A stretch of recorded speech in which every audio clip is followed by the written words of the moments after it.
Você está ouvindo o podcast da Genial Investimentos. Fala pessoal, bom dia. Eu sou o Felipe Vilegas, estrategista de ações da Genial Investimentos. Estamos começando aqui mais um Morning Call. Hoje é quarta-feira, dia 12 de abril. Bom, pessoal, os mercados iniciam então o dia com um tom levemente positivo. Investidores que seguem atentos, à divulgação dos dados de inflação nos Estados Unidos. Esse que é um dos principais indicadores e que pode sim afetar a dinâmica do mercado pelas próximas semanas. O mercado que aguarda então esses dados para compreender se isso pode ou não influenciar na próxima decisão do Fed, Banco Central Norte-Americano, sobre a decisão de taxa de juros que acontece no mês que vem, no mês de maio.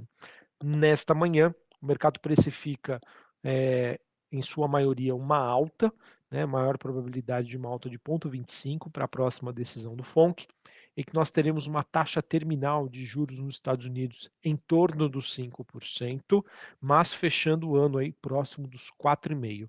Ou seja, o mercado estimando que vai ter mais uma alta de juros e depois, no decorrer do ano, a expectativa e haveria espaço para um corte até o final de 2023.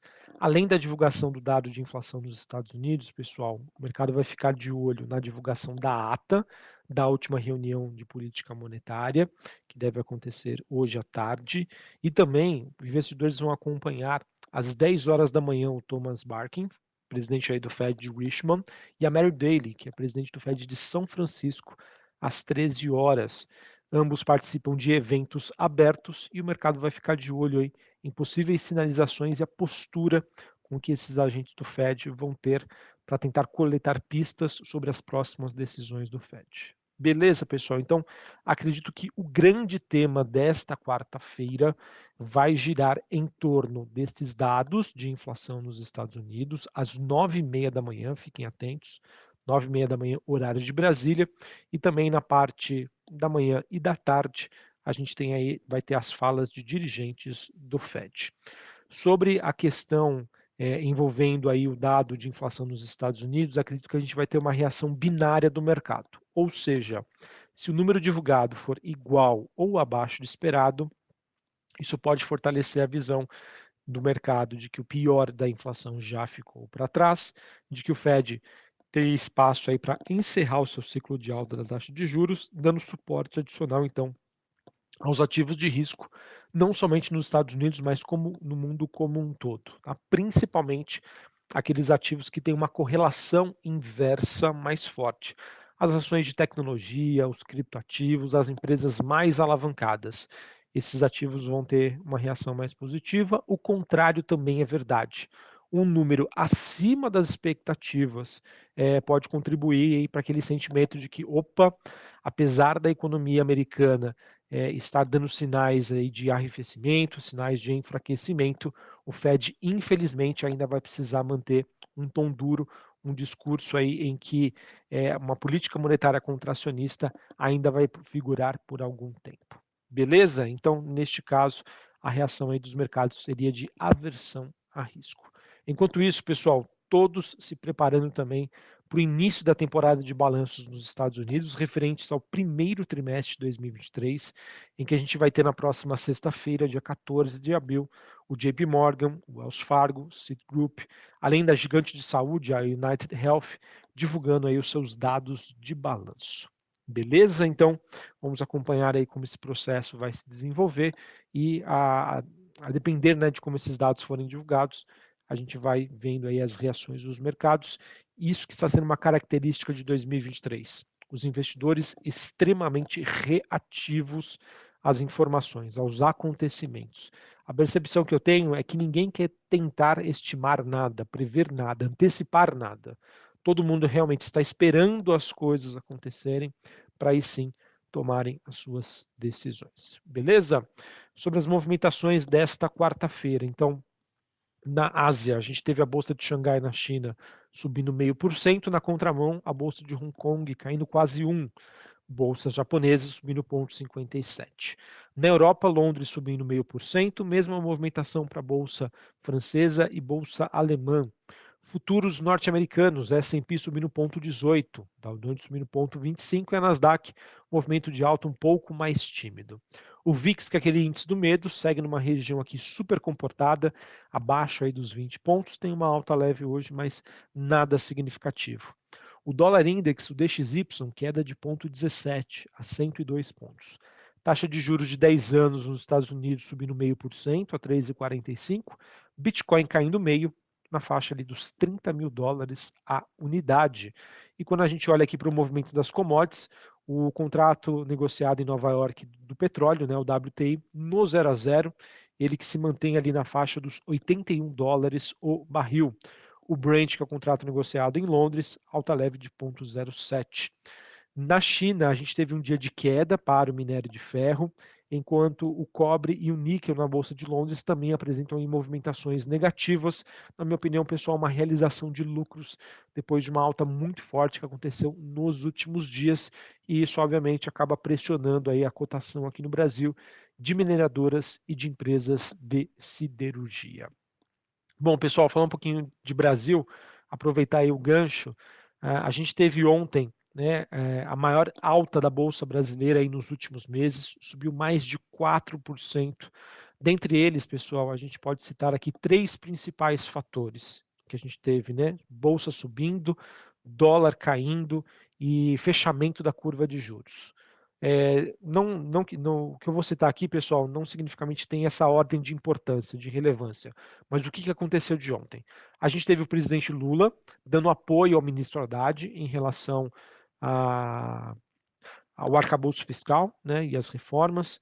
A gente teve, na minha opinião, esse sim é o principal, que é o dado de inflação, o IPCA de março, que veio abaixo das expectativas, inclusive os núcleos de inflação também mostraram arrefecimento, ou seja, a inflação como um todo dando sinais de enfraquecimento.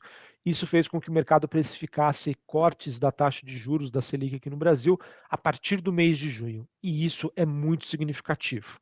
Além, claro, da expectativa de que a equipe do Ministério da Fazenda, envolvendo aí o Haddad, entregue, né, a proposta final da nova regra fiscal ao Congresso ainda nesta semana. Tá? Então, esses três principais fatores, na minha opinião, o principal deles, a questão dos juros, foi o que fez com que o mercado ontem, né, tivesse uma forte alta.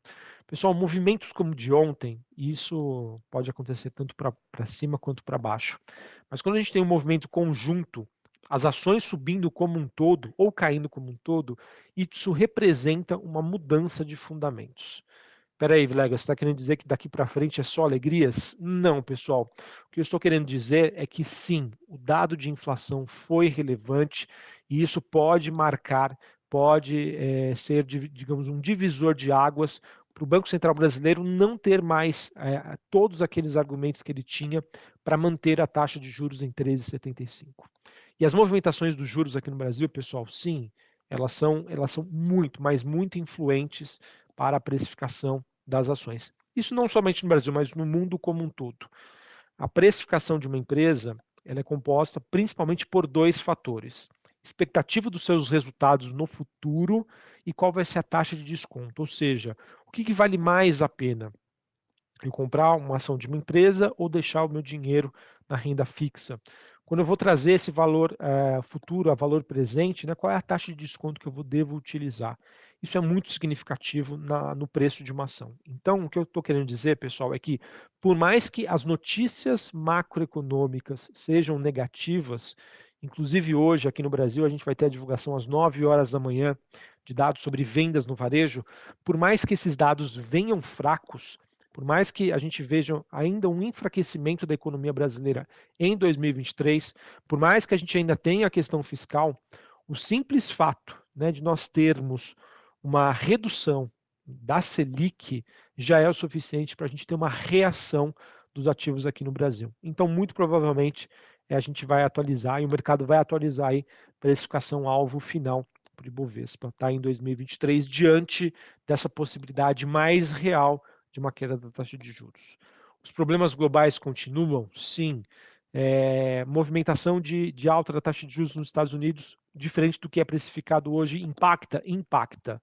Mas o que eu estou querendo dizer para vocês é que um dos fatores negativos, que era a Selic alta, ele meio que vai ser deixado de lado. O mercado vai ficar um pouco mais aberto aí a se posicionar em empresas ligadas à economia doméstica por conta dessa nova variante e que nós temos espaço aberto para o Banco Central começar a reduzir a taxa de juros. Beleza? Entre outras notícias, pessoal, ainda falando do campo político, a gente teve o Valor Econômico trazendo que há 4 propostas de regra para reajuste do salário mínimo, sendo que uma, né, que tem aí o crescimento do PIB per capita como indexador, sendo a preferida aí do Ministério da Fazenda devido ao menor impacto econômico. Em contrapartida, a gente tem o Ministério do Trabalho preferindo uma regra mais próxima vigente aí nos 2 primeiros governos do Lula, em que tinha aí como questão a média do crescimento econômico dos 2 anos anteriores. Essa decisão deve ser tomada por Lula somente após a sua viagem à China e a mesma deve ser anunciada aí no início do mês de maio. Beleza? Para encerrarmos aqui, pessoal, falando sobre o noticiário corporativo, a gente tem aí o Ministério da Fazenda intensificando a fiscalização aí e as vendas de marketplaces asiáticos, tá? Isso tem repercutido bastante aí na mídia, nas redes sociais, com a tributação, né, de empresas como a AliExpress, a Shein, que, digamos, é uma maneira do governo aumentar a sua arrecadação, ao mesmo tempo de proteger as empresas também ligadas ao consumo ao e-commerce aqui no Brasil, dado que a concorrência acaba sendo bastante diferente, tá? Bastante significativa. Vamos ver como isso avança. Também tivemos Brasil Agro, ela que vendeu a totalidade da área remanescente da fazenda de Araucária por 417,8 milhões de reais. Essa área vendida aí foi objeto aí de 2 contratos que representam partes diferentes aí da fazenda. Além disso, a Americanas informou que alguns de seus credores financeiros concordaram em suspender temporariamente as suas disputas judiciais. O objetivo, pessoal, é focar aí para que tenha, né, uma solução o mais rápido possível, ao invés de ficar nessa briguinha. Então vejo essa notícia como positiva para Americanas. Também tivemos Carrefour Brasil, ele que acordou aí com um dos principais vendedores sobre uma redução no preço aí do valor total de até 1 bilhão na aquisição do grupo Big Brasil. Muito positivo, pessoal. Menor necessidade aí de captação de recursos, de despesa de recursos. Então eu vejo que isso pode ter uma repercussão positiva aí para a Carrefour nessa renegociação sobre o valor final aí da compra do Big que aconteceu, se eu não me engano, no ano passado. Também tivemos a Copasa, empresa do setor de saneamento, assinando um acordo coletivo junto com os sindicatos para a implementação de um novo programa de desligamento voluntário incentivado. Esse programa que vai ter vigência entre maio deste ano até junho do ano que vem. O mercado normalmente gosta aí desse tipo de notícia. Também tivemos a Energias do Brasil, ela informou que o novo preço da oferta vai ficar em R$ 23,73. No caso, a gente teve aí nos últimos meses, né, uma oferta pela EDP Portugal de R$ 24 por ação. Esse desconto, pessoal, deve-se ao pagamento de dividendos. E por fim, a gente também teve a Light e seus credores discutindo uma captação de recursos via fundo de investimentos em direitos creditórios, FDICs, de até 2 bilhões de reais, e uma injeção aí de capital por parte dos principais acionistas, entre eles Carlos Alberto Sicupira, ele que detém hoje 10% da Light e também, pessoal, tem a sua participação em Americanas. Realmente, 2023 está sendo um ano bastante desafiador para o Sicupira. Beleza? Bom, pessoal, então vamos acompanhar a reação dos mercados hoje. Poderemos ter aí um divisor de águas, que é o dado de inflação nos Estados Unidos. Lembrando, número positivo igual ou abaixo, o mercado segue nesse ritmo de alta. Dados ruins, dados negativos, a gente pode ter uma mudança aí na dinâmica dos ativos. Aqui no Brasil, pessoal, muitas outras coisas precisam ainda se resolver, principalmente em torno da questão fiscal. Mas o fator juros, trajetória da Selic, isso que aconteceu ontem, realmente aí acaba sendo, na minha opinião, algo muito significativo, tá? Levando em consideração aí a questão da inflação, que abre espaço para o Banco Central Brasileiro reduzir juros. O investidor daqui para frente vai olhar com um pouco mais de carinho para as empresas ligadas ao setor doméstico, empresas de menor capitalização. Um abraço, uma ótima quarta-feira e até mais. Valeu. Você está ouvindo o podcast da Genial Investimentos.